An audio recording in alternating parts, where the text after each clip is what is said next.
اللهم إني أصبحت منك في نعمة وعافية وستر، فأتم علي نعمتك وعافيتك وسترك في الدنيا والآخرة. فيديو مهم جدا، هتلاقي فيه حاجات مفيدة قوي. حاولي تسمعي الفيديو بالكامل. ازاي هنسعد أولادنا بأقل إمكانيات، ازاي طلعت مصيف بإمكانيات كويسة ومعقولة، وازاي ممكن تعوضي أولادك عن إن هم ما يروحوش مصيف، ازاي هتعوضيهم حتى من جوه البيت.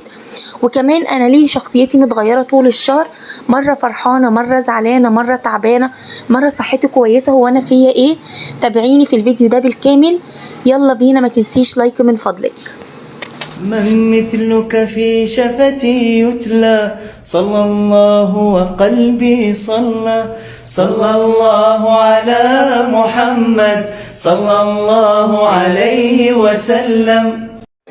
السلام عليكم ورحمة الله وبركاته. النهاردة ان شاء الله يا بنات اخر يوم لينا في المصيف.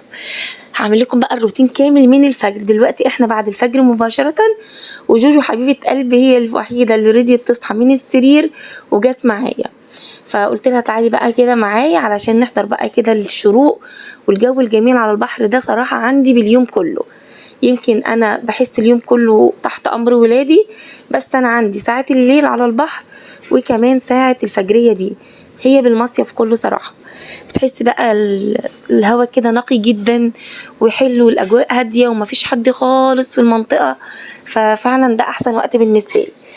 اعملي لايك للفيديو لو عجبك، واشتركي في القناة لو اول مرة تزوريني. عايزة اقول لكم النهاردة بقى هنسلم الشاليه وهننضفه مع بعض تنظيف عميق، وكمان لغايه بقى ما نوصل البلد. صراحه وحشتني البلد، يعني ممكن يبقى المكان هنا فيه ترفيه وكده، ولكن بلدي وحشتني جدا.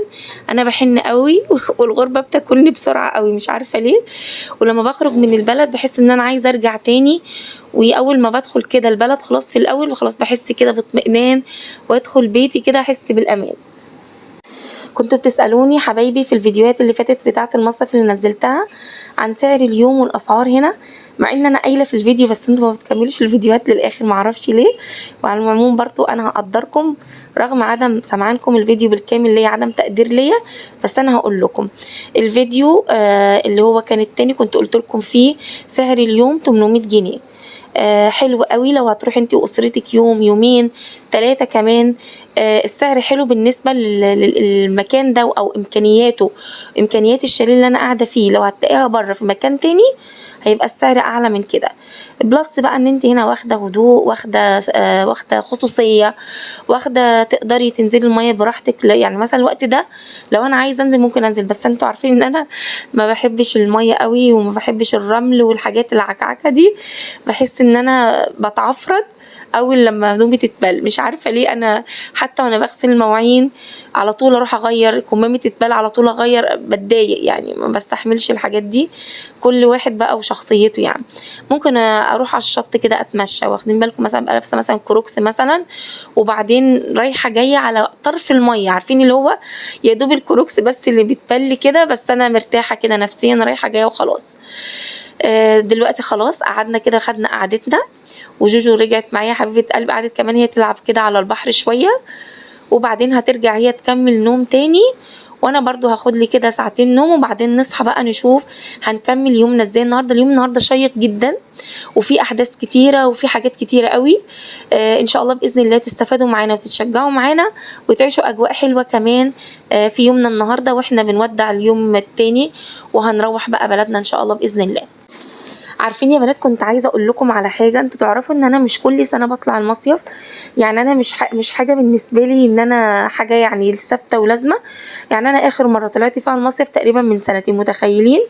طبعا علشان كان كورونا برضو، وبعدين مش حتى لو مش كورونا، مش انا مش من النوع اللي هو بقى ايه فقره ثابته في حياتي، هو على حسب ما المزاج يف يعني ممكن اجي في سنه اقول لولادي مصيف ولا فسحه بقى، مثلا نروح ملاهي يوم كامل كده ومطعم ومش عارفه وايه، وبرضو بيوفر اقتصاديا، وكمان يعني برضو بيكون تغيير يعني.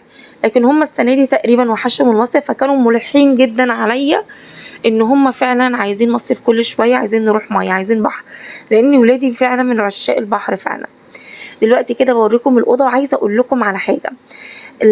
انا صراحه اكتر حاجه ضايقتني في المصيف وكانت الغلطه مننا الملايات. وانا نازله جهزت كيس كده كبير حاطه فيه كل الملايات، وكان فيه شويه كمان بشاكير، بس الحمد لله بحمد ربنا ان كان الشنط حاطه لكل واحد في شنطته فوطه. المهم ده بقى قلت بقى ده يعني ايه، بحب انا بقى انظم، فده الكيس بقى بتاع الملايات وبتاعه البشاكير لوحده. عبد الرحمن كان بيحول مع باباه الشنط من فوق وبنزلوها تحت لما العربيه جت تاخدنا. نسي الكيس اللي فيه الملايات. عارفين روحت المصيف اقول يعني ايه يعني، طب نسيته في الشنطه، يعني في شنطه العربيه؟ لا ما نسيتوش في شنطه العربيه. وزوجي قال انا منزل الحاجات بايديا كلها مفيش حاجه خالص. فيعني الحمد لله على كل حال عبد الرحمن سابها على ترابيزه السفره. فلما رحنا لقينا الملايات بتاعه المصيف. عملت ايه بقى؟ والله يا بنات كانت ريحتها اريال ونظيفه جدا، يعني الست فعلا تقريبا غسلها وحطاها. شلتها تاني غسلتها، طبعا الغساله موجوده ونشفت على طول، الشمس هناك قويه كمان متعقمت. وكنا بقى قاعدين بقى بالملايات دي. هي صراحه نظيفه وقطن نظيف جدا وحلوه وكل حاجه يعني. بس يعني انا الملايات دي بالذات بتحسي يبقى يعني عايزه يكون ليكي فيها خصوصيه اكتر، بس قدر الله ما شاء فعل. عشان كده حتى في حد كان لاحظ برضو كده في التعليقات وقال لي وانت مغيرتيش الملايات، فهو ده فعلا ما غيرتهاش علشان نسيناها في البيت وكده، خير يعني. طبعا هنا بقى كانوا بياكلوا لب وكانوا سهرانين وعايشين حياتهم قوي بقى، يعني على ما يكون عبد الله وجمانه موجودين في اي قعده ما بقدرش اتحكم في تصرفاتهم صراحه. خاصه انا في الوقت ده كنت دخلت وسبتهم، يعني انا بالليل خلاص بقى اخدنا سهرتنا على البحر ورجعوا تاني قعدوا عند التلفزيون وقعدوا ياكلوا لب وحاجات ومش عارفه وايه. سبتهم ونمت. صحيت بقى يلا من افسدها شيف عليه يصلحوا، بره مش بره، فسحه مش فسحه، نضفوا معايا. انا في الوقت ده بقى مسكت المطبخ اللي انتوا شفتوه من شويه، نضفته كده وظبطته علشان هبدا اطبخ. زي ما انتوا عارفين دلوقتي وقت الظهر بنشوف شغل البيت، لان مفيش بحر في الوقت ده ولا في خروج. بنظبط الشاليه، السراير، بلم معانا دلوقتي كده الارضيه وبطبخ. وبعد كده اول لما العصر بيأذن ويبقى الشمس تتكسر كده شويه بننزل بقى على البحر. وهنا عبد الله عايزه اقول لكم كل شويه يدخل الحمام يغير ويستحمى ويلبس لوحده ويطلع. طول النهار اغسل لعبد الله هدوم نظيفه واشيل هدوم نظيفه. يا عبد الله هدوم نظيفه؟ لا انا عايزه اغير انا. وياخد الجردل بتاع البحر ويلعب بيه في البانيو في السكن هناك، ويقعد بقى يعمل في البانيو طول ما هو قاعد، ويطلع ويستحمى ويسرح. يعني هو حاسس ان هو عايش يعني ما فيش بحر دلوقتي، مش هتنزليني وقت الظهريه هقعد لك في الميه هنا في البانيو. فصراحه عبد الله كان عايش حياته 100 فل و14 كمان. والله يا بنات كنت فرحانه، يعني هو رغم ان كان مجهود عليا مع الاولاد يومين ما شاء الله 5 اطفال او 5 اولاد مسؤوليتهم كبيره، بس كنت فرحانه لفرحتهم بصراحه يعني. يعني ممكن تبقي انتي في فسحه وتفرحي ولادك وتفسحيهم ومرهقه، بس سعادتهم دي بتعوضك فعلا.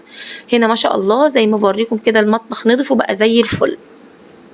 وعبد الله هنا في الوقت ده وديني البحر. يا عبد الله لسه بدري لما العصر يأذن. كل يوم بقى اللي هو الازمه بتاعت وقت الظهريه مصرين ان هم ينزلوا، وانا مش عايزه انزلهم علشان ما ياخدوش اللون اللي هو الاسود ده او التان بتاع الشمس المحروقه دي. فقلت لهم لا مش هتنزلوا في الوقت ده خالص علشان نفضل جلدكم كويس. وانا صراحه مش معايا صن بلوك ولا كلام من ده، احنا بننزل في الاوقات اللي فيها ضله وهوا حلو يعني. فهو طلع هنا قعد يتمشى، واقول له يا عبد الله انت عايز تسحب على البحر انا فاهماك، وانا قاعده ماشيه وراه وقاعده اتابعه وحاسه ان هو عايز يفل مني على البحر. فبقول لي لا لا لا ده انا بتمشى هنا بس في الحديقه. وقعد بقى كان نفسي اصور لكم صوته وهو قاعد بقى يكلمني انا بتمشى بس هنا حاسه ان انا زهقان كده شويه، بتكلم زي الناس الكبيره يعني. هنا بقى بابانا بيقول يعني ايه مصيف من غير سمك، ومصر ان هو ياكل سمك في المصيف، والولاد مش عايزين سمك ابدا في المصيف، هم ما بيحبوش قوي السمك والحاجات دي اولادي يعني، خاصه لو مشوي او كده. فبعدين بقول لهم انا جبت سمك مقلي والله مش مشوي عشان انتوا مش بتحبوا المشوي. قالوا لا احنا مش عايزين سمك خالص. وجبنا مانجا تاني برضو للمره التانية، والكنز طبعا. وبعد كده جبنا باتيه وجبنا عيش لان العيش كان خلص من عندنا. نيجي بقى دلوقتي اشوف انا طبخت لهم ايه. طبعا السمك بابانا هو اللي هيتغدى بيه. وبعدين هعمل للولاد الاكل اللي هم عايزينه. طبعا انا كنت جايبه معايا من البيت لحمه، قلت لهم اعملها لكم لحمه معصجه كده ورز ابيض ولا اسلقها، وكلام من قال لا احنا عايزين لحمه مسلوقه عادي وشوربه ورز، هم ده اللي هم بيحبوه يعني.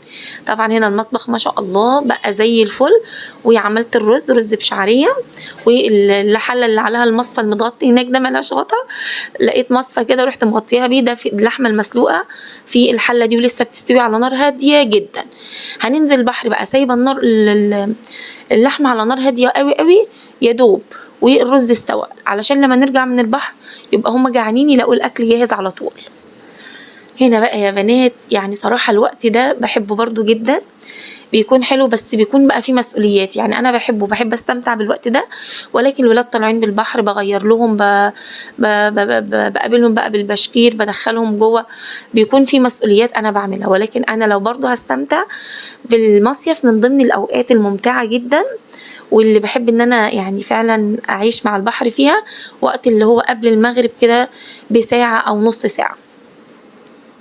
عبد الله النهارده كانت متعته ان هو يجمع صدف على البحر، مش ان هو ينزل الميه ابدا. في واحده حبيبه قلبي بتقول لي عوره انت ازاي ابنك الشورت فوق والسره وكده. حبيبه قلبي هو مش بالغ، عوره الرجل البالغ ما بين السره البالغ مش الطفل ده عنده 5 سنين.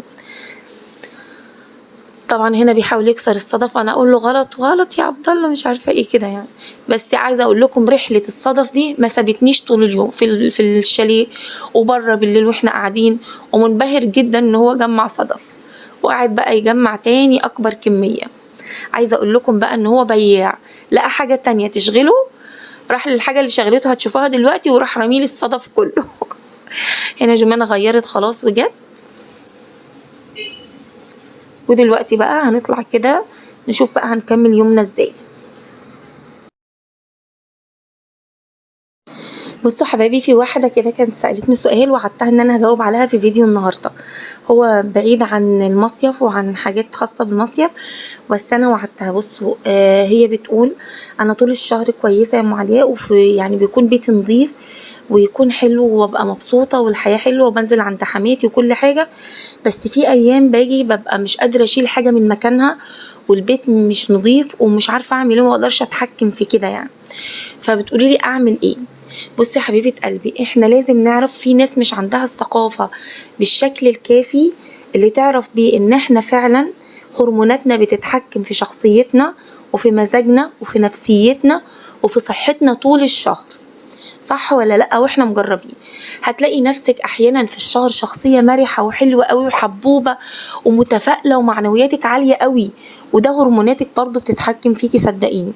واحيانا الظروف حلوه قوي حواليكي ومفيش مشاكل والدنيا حلوه وزوجك حلو معاكي والاولاد هادين ومفيش مشاكل، ومع ذلك انت فعلا مزاجك مش كويس خالص وحاسه انك عندك 100 سنه وملكيش نفس الحاجه، وحتى تعالي نخرج ماليش نفس اخرج مش عايزه، ده برضو هرموناتك بتتحكم في مزاجك. واحيانا بيجي برضو صحتك بتفرهدي وبتتعبي وبتحسي مش قادره تعملي اي حاجه، ورغم ان انا حلوه واحلل وانا كويسه برضو بيكون اعراض مثلا البي ام اللي هي قبل البريود، بتبقي جسمك تقيل وتعبانه وخملانه رغم ان مفيش حاجه صحيه، هي اسمها عرض مش مرض. يعني هنسمي الحاجات اللي بتجيلك اثناء الشهر دي اعراض مش امراض. لكن لو انت انتبهت للموضوع ده وكان عندك ثقافه بيها وقدرتي تتعاملي معاها، هيقل على الاقل من عندك عامل العبء النفسي، هو انا مالي، يعني اللي هو حته ايه ده، ايه اللي بيحصل، انا كنت كويسه، انا كنت حلوه، ده كان مزاجي كويس، انا مش عارفه ايه اللي قلبني فجاه. اللي هو القلق من ايه اللي بيحصل لك والتبديل والتغيير ده ومشتته هو فيه ايه، ده كمان لود على نفسيتك. فبدل خلاص انا تعبانه بس انا عارفه ان ده بسبب مثلا قبل البريود، تعبانه بس عشان انا اثناء البريود، تعبانه بس عشان ده تغيير هرمون وانا فاهمه، يعني ده برضو بيقلل التعب النفسي عليكي شويه وبتتقبلي الوضع. مجرد تقبل الوضع هيخليكي بتتعاملي معاه كويس وبتتعاملي معاه افضل، وبتتقبلي ذاتك وبتحترميها. هو احنا مطلوب مننا نحترم الاخرين وفي نفس الوقت لازم نحترم نفسنا. يعني ايه احترم نفسي؟ يعني اتقبل تعبها واتقبل تغييراتها واتقبل التغيير الهرموني اللي انا بمر بيه. مش لازم كل شويه اجلد نفسي. جلد الذات ده هيخليكي تتعبي اكتر واكتر. يعني انا مالي، انا كنت حلوه، انا مش قادره انضف ليه، انا مش قادره اعمل البيت ليه، انا كنت حلوه، كنت بضحك مع الولد، وانا مش طايقاهم ليه كده، هو ايه اللي حصل لي، اعوذ بالله، مش عارفه ايه. عارفه ده كله لو فهمتي ايه هتهدي وهتتقبلي الموضوع والموضوع هيعدي بسلاسه.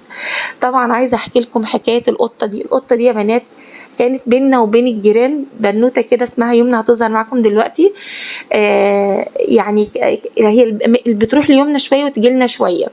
وكانت القطه دي كل شويه تيجي عندنا والولاد ياكلوها وجابوا اللحم اللي جوه قعدوا يقطعوها ويحطوها لها.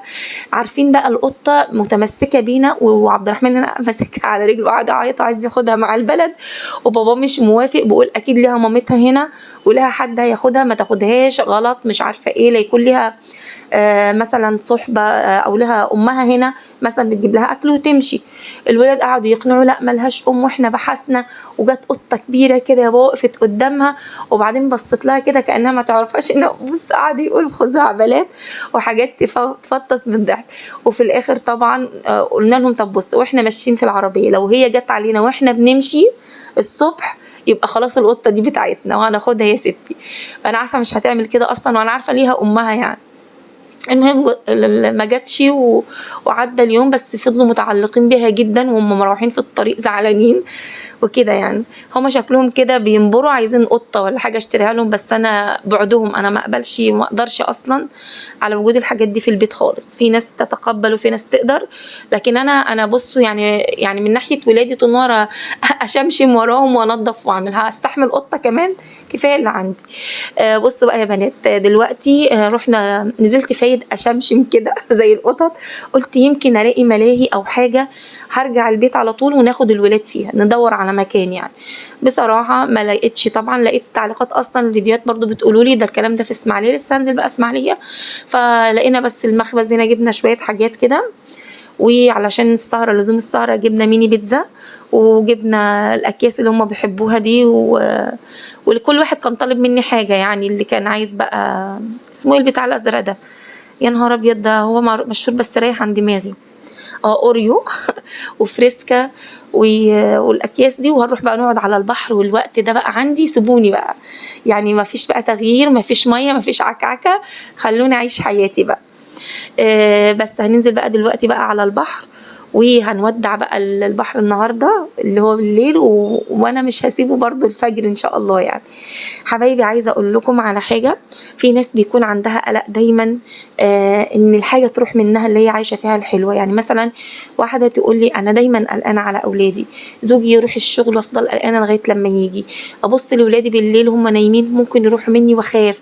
اللي هو عايشه في قلق دايما من زوال النعمه، من زوال المال، من زوال الاولاد، الزوج، حاسه انك مش مرتاحه وخايفه من الحاجه دي تروح منك. الرسول صلى الله عليه وسلم وصانا بدعاء لو قلتيه على طول التزمتي بيه هتحسي باطمئنان وما تخافيش. اللهم اني اعوذ بك من زوال نعمتك وفجاءة نقمتك وتحول عافيتك وجميع سخطك وغضبك. التزمي الدعاء ده ودايما كرريه هتحسي باطمئنان. وما تنسيش دايما في أذكار الصباح والمساء اللهم إني أصبحت منك في نعمة وعافية وستر، فأتم علي نعمتك وعافيتك وسترك في الدنيا والآخرة. أهلا يمنى ظهرت معانا، قلت لها هطلعك في الفيديو بقى، تابعيني بقى وشوفيه. الولاد اتعرفوا عليها كانوا فرحانين قوي اخر يوم، يمكن يعني كانوا زعلانين اكتر انهم كونوا علاقات بقى وفي نفس الوقت خلاص هيمشوا يعني. عايزه اقول لكم من الحاجات اللي انا بدات اسلم الشاليه من بالليل بعد لما خلصنا السهره وجينا، دخلت على المطبخ خليته زي الفل، لميت حاجتي ومعالقي وكوباياتي واطباقي والحاجات اللي انا جايباها ونشفتها كويس وحطيتها في الاكياس من بالليل. خلاص بقى احنا ماشيين الصبح الساعه 8 هنسلم، واحنا دلوقتي خلاص بالليل اخر الليل، فانا خلاص بدات اسلم كل حاجه، وقلت هشطب المطبخ واسيب الاوض والصاله خلصتها واسيب بقى كل حاجه واحنا ماشيين نرتبها على السريع. طبعا احنا منظفين بقى طول النهار تنظيف عميق. قلت انا مش هسيب اللحظه دي، رحت بقى الفجر صليت الفجر وطلعت على البحر، ما استنيتش حتى لما النهار يشقشق، قلت هحضر الغروب من اوله. الوقت ده يا بنات تبارك الله بقيت يعني عارفة اللي هو انت بتذكري ربنا، يعني اللي هو بالصوت والصورة، انت شايفة ملكوت الله وخلق الله وعظمة الله وجمال الطبيعة كده ما شاء الله تبارك الله، وبتذكري وتقولي أذكار الصباح. فعلا عبادة، يعني عبادة تأمل في الكون وفي الملكوت وفي الخلق كده وانت قاعدة، ده عبادة. يعني أنا لما كمان بتستمتعي وبتحولي استمتاعك ده لعبادة. كنت حابة اقول لكم حبايبي على نقطة مهمة قوي.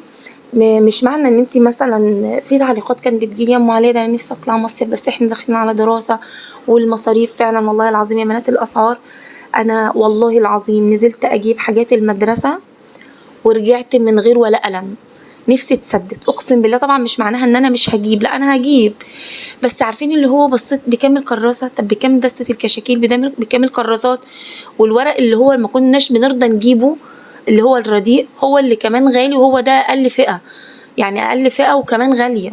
وطب انا لازم اجيب حتى في الفئة المتوسطة او الورق اللي انا متعودة بجيبه للاولاد، عارفه اللي هو الكراسات اللي ممكن يكتبوا فيها كلمتين طول السنه عشان الفصل المدرس طالب كشكول ولا كراسه، وما ما بيكتبوش مثلا كتير، وهتجيب الحاجه دي ب5 وب6 جنيه، ويعني مش هتبقى قطعه واحده لابن واحد ولا بنت واحده ولا العيل واحد، كذا عيل عايز وكذا ابن عندك عايز. فربنا يعيننا جميعا، ربنا يعين اولياء الامور، ربنا يعيننا جميعا عن المسؤوليات والتزامات ودروس ومصاريف دروس ومدرسه. يعني احنا فعلا داخلين على عباءة. فعايزه اقول لك وسط ده مش شرط ان انت تطلعي مصيف، يعني ممكن تاخدي، انا المصيف اللي انا فيه ده يا بنات سعره عادي جدا زي ما قلت لكم في اول الفيديو، السعر مش اللي هو بالنسبه مقارنه بالاماكن التانية، سعره كويس. ممكن تاخديهم فسحه، ممكن تاخديهم ملاهي عاديه، ممكن تاخديهم يوم تغديهم بره. عارفه والله العظيم لو عملتي سهره في البيت، والله قلت لهم انا بقى احنا بنودع الاجازه، طبعا في ناس بدات دروس خلاص، فعلا طالما احنا بدانا دروس هنا عندنا في مصر اذا خلاص احنا دخلنا في مود الدراسه. يعني ممكن تيجي في يوم مثلا تقولهم انا عازماكم النهارده بس عازماكم بقى في البيت، وتعملي بقى مثلا بيتزا وتبعتي تجيبي لهم بيبسي مثلا، وتعملي فشار وتعملي لهم قعده حلوه قوي، وتظبطي الصاله وتنضفيها قوي، وتخليهم يدخلوا يغيروا هدومهم ويعملوا قعده هتغيري بيها مودهم وتغيري مزاجهم باقل الامكانيات.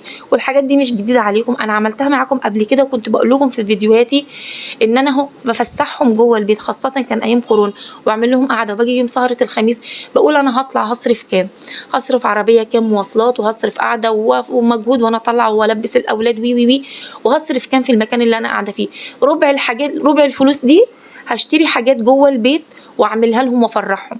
وده دايما مبدئي في السعاده، ان السعاده مش بكم الحاجه ولا بشكلها ولا بمكانها، باللي وصل لقلبك ايه واللي وصل لولادك ايه.